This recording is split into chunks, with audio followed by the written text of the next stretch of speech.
கிறிஸ்துவுக்குள் பிரியமுள்ள சகோதர சகோதரிகளே, பலன் தரும் தேவன் எபிசோட் 1706 கர்த்தரை துதிக்கிறேன், மகிமைப்படுத்துகிறேன். இந்த நாளிலும் ஆண்டவர் உங்களுக்காக கொடுக்க போகிற செய்தி ஏசாயா 43:21. இந்த ஜனத்தை எனக்கென்று ஏற்படுத்தினேன், இவர்கள் என் துதியை சொல்லி வருவார்கள்.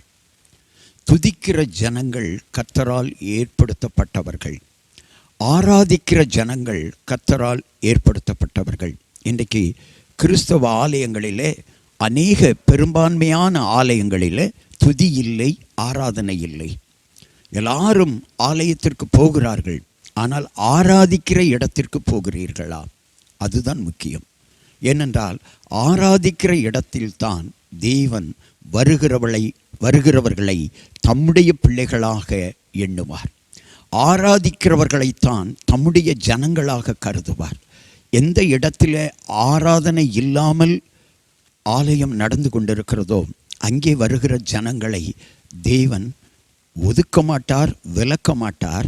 ஆனால் ஒரு நாள் நீங்கள் ஆராதியுங்கள் என்று சொல்லி அவர்களை பக்குவப்படுத்துவார்.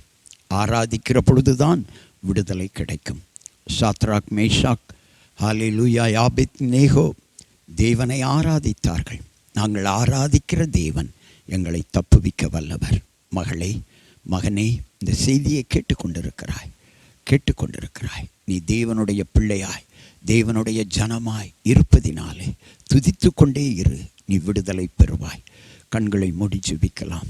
எங்களை நேசிக்கிற நல்ல தகப்பனே, இந்த ஜனங்களை எனக்கென்று ஏற்படுத்தினேன், இவர்கள் என் துதியை சொல்லுவார்கள் என்று சொன்னீரே ஐயா. துதிக்கிற இடத்திலே தேவன் இருக்கிறீர் என்பதை நாங்கள் உணர்ந்து கொள்கிறோம். மகளே, வாய் திறந்து துதி, வாய் திறந்து தேவனை ஸ்தோத்திரி. ஹல்லேலூயா. சங்கீதக்காரன் சொல்லுகிறான், என் ஆத்துமாவே கர்த்தரை ஸ்தோத்திரி, என் முழு உள்ளமே அவருடைய பரிசுத்த நாமத்தை ஸ்தோத்திரி. ஆராதிக்கிற ஆலயத்திற்கு வர வேண்டும். ஆராதிக்கிற இடத்திலே தான் நீங்கள் ஜெபிக்க வேண்டும். ஆராதனை இல்லாத இடத்திற்கு போவீர்களானால் தேவனுடைய பிள்ளையாய் இருக்க முடியாது. ஒருவேளை உங்களை எச்சரிப்பதற்காக கூட இந்த செய்தியை கொடுத்திருக்கலாம். ஆராதிக்கிற இடத்திற்கு வாருங்கள். ஆராதிக்கிற இடத்திலே தேவனுடைய மகிமையை காண்பீர்கள்.